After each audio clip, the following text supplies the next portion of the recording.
Can non-Jews prepare food for your Shabbat dinner? Imagine hosting a warm, joyful Shabbat dinner with friends and family. You want everything to be perfect and in line with Jewish laws. Now, you might wonder if a non-Jew can help with the food. Let's explore what the rules say.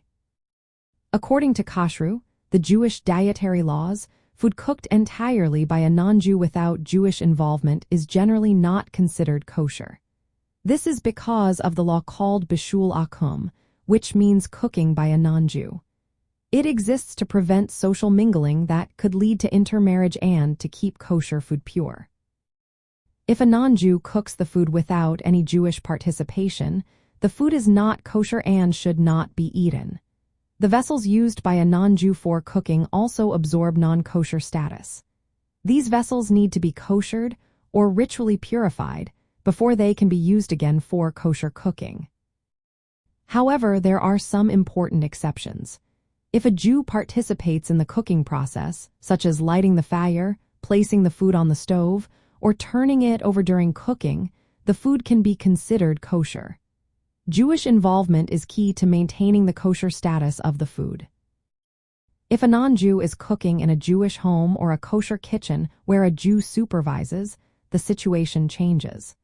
In such cases, the food may be permitted because Jewish supervision ensures that no non-kosher ingredients are used. The supervision must be active, meaning the Jew is involved in the process. When it comes to Shabbat, the rules are different.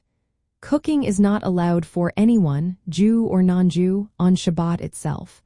All food for Shabbat dinner must be prepared before the start of Shabbat.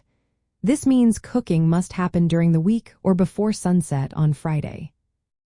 You can invite non-Jews to your Shabbat meal, and they can eat food prepared by Jews beforehand.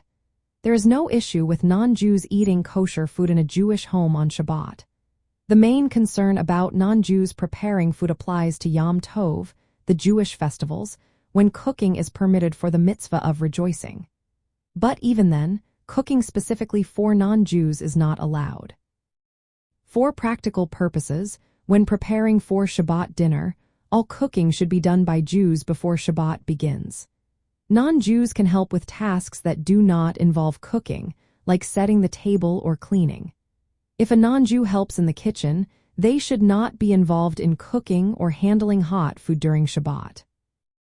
In summary, non-Jews cannot cook your Shabbat dinner from start to finish without Jewish involvement. The food must be prepared before Shabbat begins by a Jew or under Jewish supervision. Serving food made by non-Jews without Jewish participation is not kosher. Following these rules keeps your Shabbat meals in line with Kashrut laws and preserves the sanctity of the day.